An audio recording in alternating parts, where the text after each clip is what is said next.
Assalamualaikum warahmatullahi wabarakatuh. Saya Bima Aditya, NIM 043, dan teman saya Umar Faruk, NIM 050 akan melakukan presentasi materi Gaya magnet pada kawat berarus dan torsi pada kabel berarus. Untuk materi pertama akan membahas gaya magnet pada kawat berarus.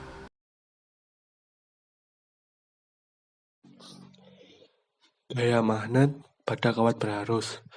Seorang peneliti bernama Lorentz menyatakan bahwa besarnya gaya magnetik yang dialami oleh kawat beraliran arus listrik adalah 1 berbanding lurus dengan kuat medan magnet.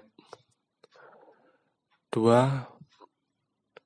Besar gaya magnetik berbanding lurus dengan kuat arus listrik yang mengalir dalam kawat. 3.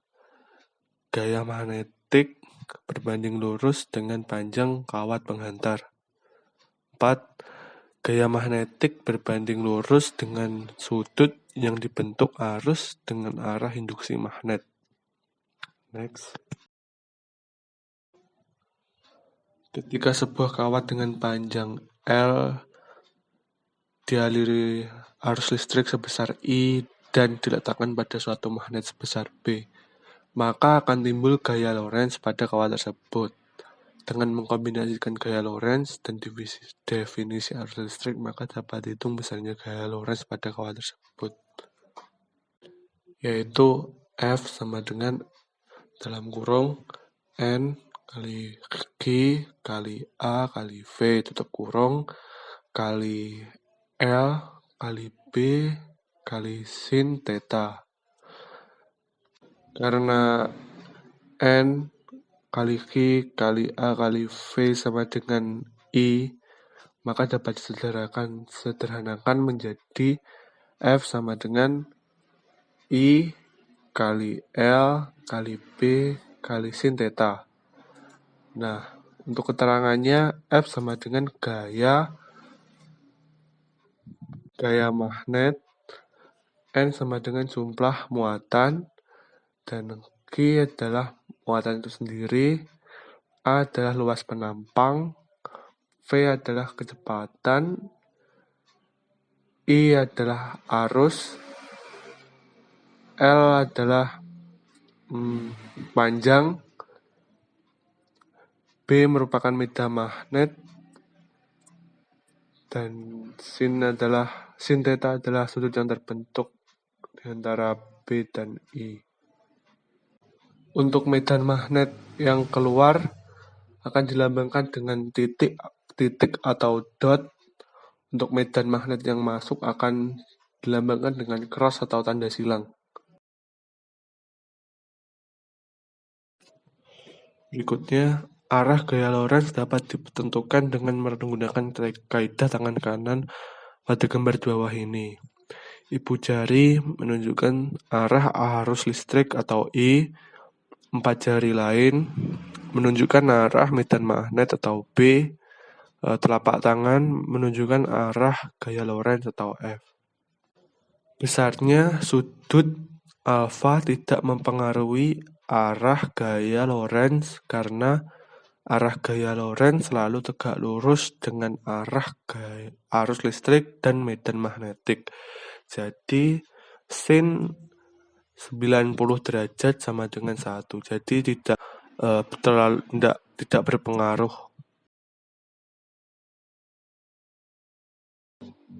Hitunglah gaya pada kabel pada gambar di samping dengan diketahui medan magnet sebesar 1,5 Tesla, I sama dengan arus listrik sama dengan sebesar 20 ampere dan L panjangnya 5 cm.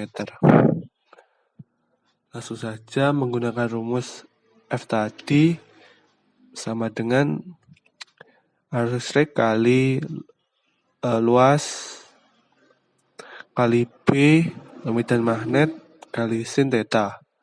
Di sini L-nya sama dengan 5 cm di-convert menjadi meter sama dengan 0,05 meter. dan langsung saja dilakukan operasi perkalian. Oh iya, mengingat sin 90 derajat sama dengan 1, jadi tidak perlu dilibatkan atau diabaikan saja. Jadi mendapatkan hasil 1,5 Newton. Di sini 1 Tesla sama dengan N per luas penampang kali M meter.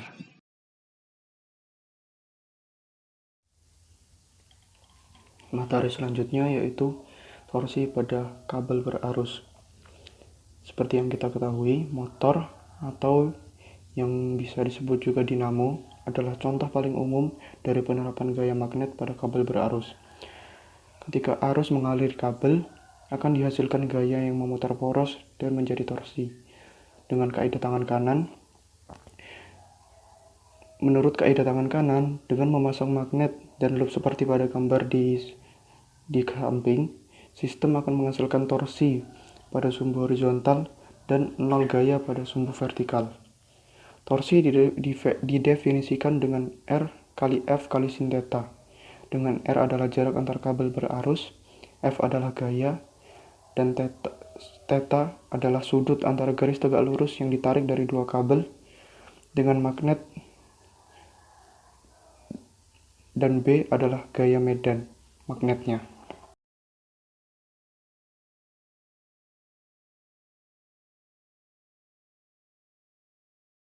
Dengan arah medan magnet yang konstan dan arus yang berubah sesuai posisi kawat, maka sudut antara kawat dengan magnet akan berubah sehingga gaya torsi yang dihasilkan akan berbeda-beda. Pada gambar A, di posisi torsi kurang dari 90 derajat, torsi akan dihasilkan minim dan bernilai positif sesuai counterclockwise. Pada gambar B, pada saat theta sama dengan 90 derajat, torsi yang dihasilkan sangat maksimal, bernilai sangat maksimal dan positif. Dan pada gambar C, pada theta lebih dari 90 derajat, torsi bernilai negatif. Dan pada gambar terakhir, di torsi sama dengan 180 derajat, torsi bernilai 0 dan poros akan berhenti berputar. Oleh karena itu, diperlukan adanya brushes agar torsi tetap berputar dengan arah yang sama. Selanjutnya, membahas tentang meter. Meter yang ada di penerapan galvanometer atau voltmeter memiliki aplikasi yang sama pada motor dengan sedikit penyesuaian. Pada meter, kita ingin hasil yang ditunjukkan hanya dipengaruhi oleh arus yang mengaliri loop. Oleh karena itu, sudut antara dua loop dengan magnet dibuat sama, yaitu dengan cara mengubah bentuk magnet seperti pada gambar di samping. Lalu, kita tidak ingin jarum pada meter selalu bergerak memutar.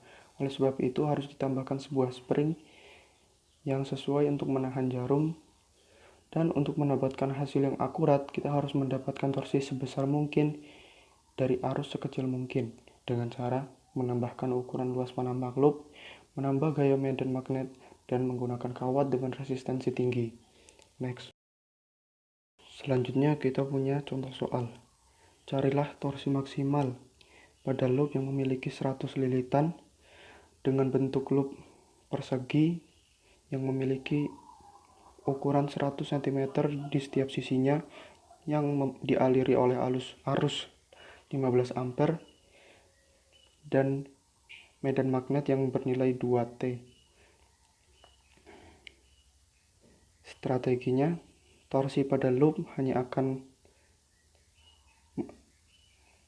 menggunakan rumus T sama dengan N kali A kali I kali B kali sin theta, dan maksimal torsi terjadi pada theta sama dengan 90 derajat dan sin theta sama dengan 1.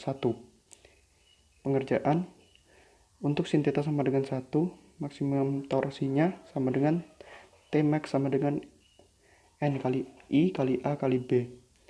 Dengan memasukkan nilai yang sudah diketahui, Tmax sama dengan 100 kali 15 ampere kali 0,100 meter kuadrat dikali 2T sama dengan 30 Newton meter. Sekian, terima kasih.